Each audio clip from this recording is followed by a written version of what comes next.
Dios me los bendiga, mis hermanos, a todos ustedes. Les saluda su hermana Elena en Cristo. Bueno, mis hermanos, pues nuevamente aquí estoy en esta sintonía, en este momento para compartirle la historia de nuestros santos que nos dan enseñanza, nos dan fuerza para caminar en esta vida en medio de nuestros problemas. Hoy le voy a compartir la historia de San Isidro Labrador en el año 1130.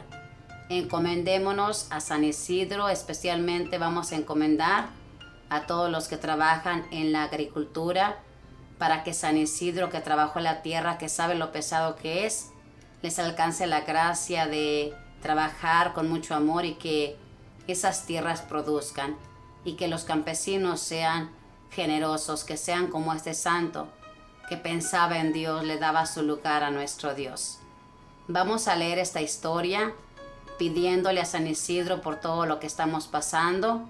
Yo le quiero pedir por mi perrito que está perdido, Chico, y por mi salud. No sé usted qué le quiera pedir, si quiere hablar con él, hágalo, o si no, escríbalo por medio de YouTube. Vamos a leer esta historia en el nombre del Padre, del Hijo y del Espíritu Santo. Amén. San Isidro es patrono de los agricultores del mundo.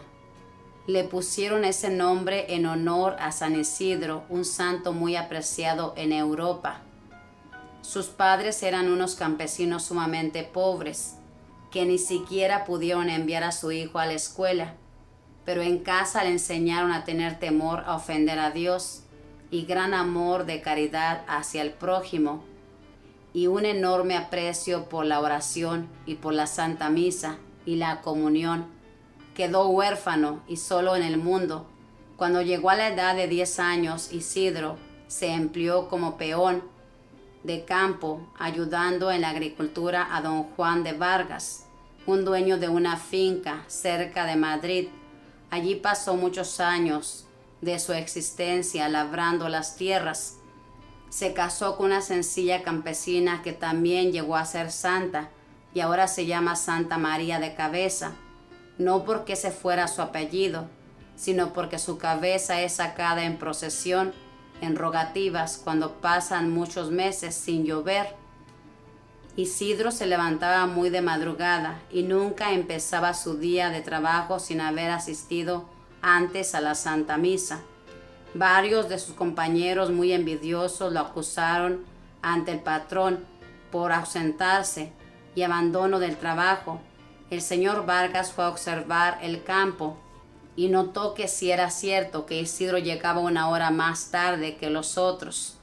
En aquel tiempo se trabajaba de 6 de la mañana a 6 de la tarde, pero que mientras Isidro oía misa, un personaje invisible, quizá un ángel, le guiaba sus bueyes, y estos araban juiciosamente, como si el propio campesino los estuviera dirigiendo. Los maometanos se apoderaron de Madrid y de sus alrededores, y los buenos católicos tuvieron que salir huyendo. Isidro fue uno de los inmigrantes y sufrió un buen tiempo lo que es irse a vivir donde nadie le conoce a uno y donde es muy difícil conseguir empleo y confianza de las gentes. Pero sabía que Dios ha prometido varias veces en la palabra: yo nunca te abandonaré, y confió en Dios y fue ayudado por Dios. Lo que ganaba como jornalero, Isidro lo distribuía en 3 partes, una para el templo, otra para los pobres y otra para su familia, y hasta para las avecillas tenía su apartado. En pleno invierno, cuando el suelo se cubría de nieve, Isidro esparcía granos de trigo por el camino para que las avecillas tuvieran con qué alimentarse. Un día lo invitaban a un gran almuerzo y él se llevó a varios mendigos a que almorzaran también. El que lo invitó le dijo disgustado que solamente le podía dar almuerzo a él y no para otros. Isidro repartió su almuerzo entre los mendigos y alcanzó para todos y sobró. Los domingos los distribuía así, un buen rato en el templo, rezando, asistiendo a misa y escuchando la palabra de Dios. Otro buen rato visitando pobres y enfermos, y por la tarde saliendo a pasear por los campos con su esposa y su hijito, Pero un día, mientras ellos corrían por el campo, dejaron al niño junto a un profundo pozo o aljibe de sacar agua, y en un movimiento brusco del chiquitín, la canasta donde estaba dio vuelta y cayó dentro del hoyo. Alcanzaron a ver esto los dos esposos y corrieron juntos al pozo, pero este era muy profundo y ya no había cómo rescatar al hijo. Entonces se arrodillaron a rezar con toda fe, y las aguas de aquel aljibe fueron subiendo y subiendo, y apareció la canasta con el niño, y a este no le había sucedido ningún mal. No se cansaron nunca de darle gracias a Dios por tan admirable prodigio. Volvió después a Madrid y se alquiló como obrero en una finca, pero los otros peones, llenos de envidia, lo acusaron ante el dueño de que trabajaba menos que los demás por dedicarse a rezar y irse al templo. El dueño puso entonces como tarea a cada obrero cultivar una parcela de tierra, y la de Isidro produjo el doble que la de los demás, porque nuestro Señor le recompensaba su piedad y su generosidad. En el año 1130, sintiendo que se iba a morir, hizo humilde confesión de sus pecados, y recomendando a sus familiares y amigos que tuvieran mucho amor a Dios y mucha caridad con el prójimo, murió santamente a los 43 años de haber sido sepultado. En el año 1163 sacaron del sepulcro su cadáver y estaba incorrupto, como si estuviera recién muerto. Poco después el rey Felipe III se hallaba gravísimamente enfermo y los médicos dijeron que moriría de aquella enfermedad. Entonces sacaron los restos de San Isidro del templo a donde los habían llevado. Cuando lo trasladaron del cementerio, y tan pronto como los restos salieron del templo, al rey se le fue la fiebre, y al llegar junto a los restos del santo se le fue por completo la enfermedad. A causa de esto el rey intercedió ante el sumo pontífice para que declarara santo al humilde labrador, y por este y muchos milagros el Papa lo canonizó en el año 1622, junto con Santa Teresa, San Ignacio, San Francisco Javier y San Felipe Neri.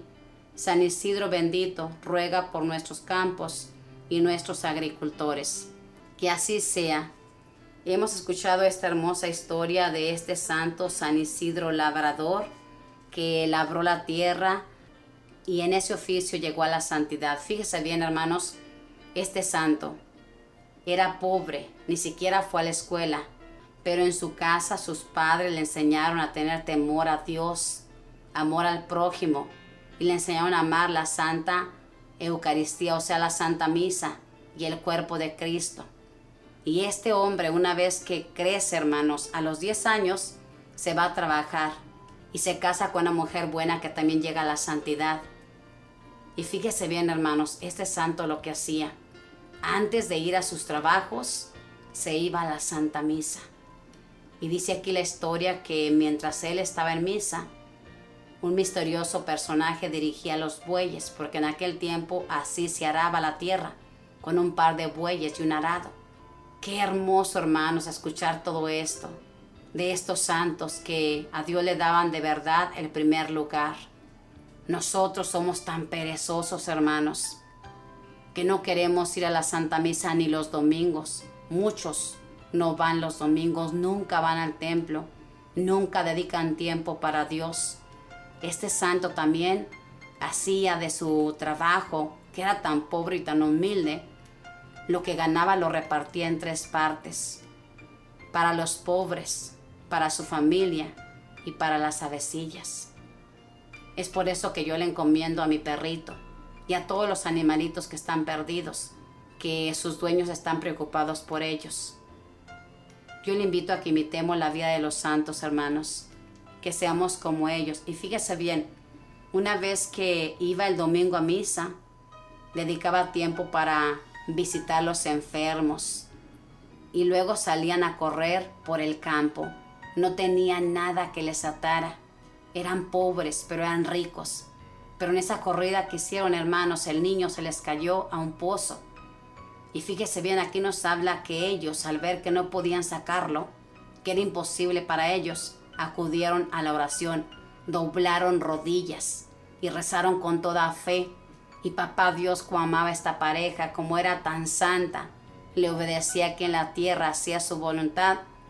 Papá Dios hizo el milagro de que su niño no se ahogara y lo sacó hacia arriba.